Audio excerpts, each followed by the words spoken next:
Hello everyone, my name is Abed Motasemi and welcome back to my kitchen. Today I'm gonna be teaching you A to Z of making a perfectly puffed up, very tasty pita bread like a pro, like Indian grandmas. They're awesome. Pita bread is a family of yeast leavened round flatbread baked from wheat flour, very common in Mediterranean, Middle Eastern and Indian cuisine. Pita is supposed to be very soft, chewy and also puffy, very similar to roti bread, but roti does not have yeast. I made this bread several times and I failed all the time because making pita puff every time requires practice, experience and a few little tricks that I'm going to be revealing to you all, my friends. So without further ado, let's jump in. Okay, we need 240 milliliter or 1 cup lukewarm water. Ideally you should check the temperature and that should fall between 100 to 105 Fahrenheit or around 38 degrees Celsius.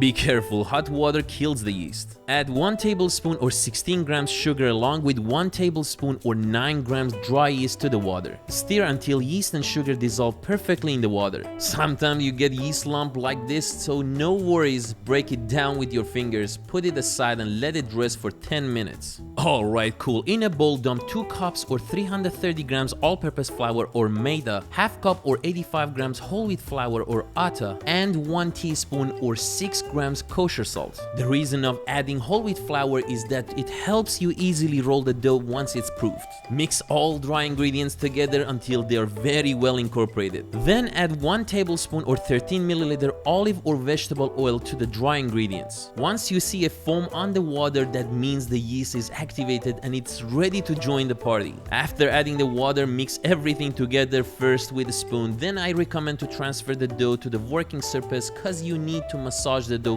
very well for 10 minutes. Here you can use a stand mixer instead, but I'm so obsessed with getting my hands dirty with massaging the dough. In the end of the day, what you're looking for is a soft, tacky, but not sticky dough. Once you got that, transfer the dough back to a bowl which is already greased lightly with vegetable or olive oil. Cover the bowl with plastic wrap and let the dough rest and proof for 2 hours or until double in size in a warm area of your kitchen. A perfect spot is your oven while it's turned off with the light on. Okay, once the dough is doubled, go ahead and pull it out, then transfer it to your working surface. You can then eyeball it and split it into 8 little pieces, or if you want to be precise, you can measure the dough with kitchen scale to have even weight for each pieces. Now it's time for shaping, which is the most important thing here. Grab one of the dough pieces, gently stretch and fold it to the center. Flip the dough over so it's seam side down, then hold the dough in your hand and roll your hands around it, keeping the constant contact with your surface until it's nice, tight and circular. Pro tip, if you want to have a perfect puff, you need to make sure that the little dough ball is very smooth with no crack,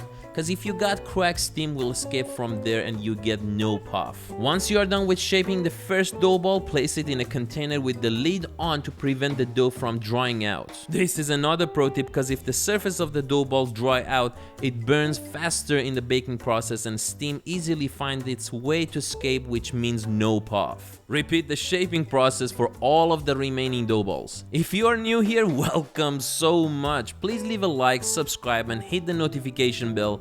I have crazy giveaways and post new video every week. Then grab 1 dough ball, place it in a wheat flour. Make sure to coat all around the dough ball with flour. Press the dough ball down with your hand gently to shape it like a little disc and then start rolling with even and uniform pressure. Turn the dough 90 degrees and roll again to flatten the disc like the way I'm showing you. Pro tip guys, for a perfect puff, it's extremely important to have a smooth, even thickness all around the flattened dough. One more time in the flour on both sides and roll it again to get the disc evenly flat with around 1/8 inch thickness. Grab your rim baking sheet tray, place a parchment paper in there, grab the dough very gently and place it on the parchment paper. Get another parchment paper and put it on top to cover the dough and prevent it from drying out. Repeat the rolling process for the rest of the dough balls. Pro tip, if you got nails like me, I highly recommend wearing gloves at this point because your nails might scratch the dough and even a little hole or crack is enough to mess up with puffing. Stack all flattened dough on top of each other with a parchment paper in between, and in each layer only place 2 flattened dough. Once you are done rolling all the dough balls, cover the baking tray and let the dough rest and proof again for 30 minutes in the room temperature. Now it's time to bake the pita breads. The dough is rested enough, it's nice and soft and ready to go. I got a butane burner and a cast iron skillet, which is the best thing to bake pita because it preserves heat very well. You can also bake pita bread on electric stove, but because we need a high temperature, make sure to have the ones with double heat elements. The temperature of the skillet is very important. Too hot, the pita burns. Too cold, the pita won't cook properly, and in both scenarios, the pita does not puff. What I found the best sweet spot is between 450 to 500 degrees Fahrenheit or 235 to 260 degrees Celsius. If you got one of these infrared thermometer, well, that's great. If not, test it with a few drops of water. When you hear zzz sound, the skillet is hot enough and ready to go. Also, you should be able to feel the heat when you hold your hand 2 inches away from the skillet. Anyways, place the first dough on the skillet and wait like 30 seconds or until you see the first bubbles. With a spatula, pancake turner or a tongue, very gently flip the dough and wait for another 20 to 30 seconds and then flip it again for the second time. At this point, after the second flip, if you are lucky enough and did everything right, the bread should puff on its own, but you can do one little trick to speed up the puffing. Press down the bread gently with a little pressure on the sides with use of your spatula, a piece of towel or cloth. Now we are talking. Look at that beautiful puffed pita bread, so satisfying. As I said, perfect puffing requires practice, but even if your pita does not puff, it's fine. It's still gonna be very tasty. Once you got your desired color and level of doneness, take the pita off the heat, and it's better to cover it to keep it fresh and soft. I also tried puffing pita on open flame, just like the technique that I showed you in my previous video with roti bread. You can find roti bread video right here in the card. Actually, it worked, but let me quickly explain it.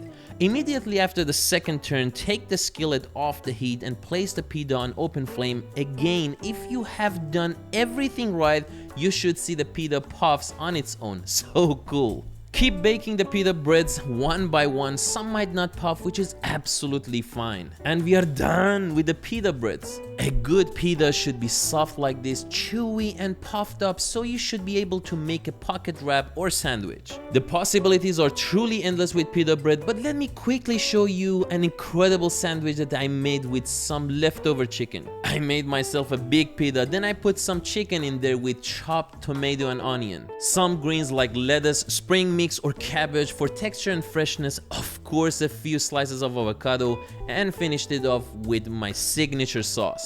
You can find my signature sauce recipe right here. And a big bite. Oh la la, I feel like I'm in heaven, seriously. Well, you're welcome.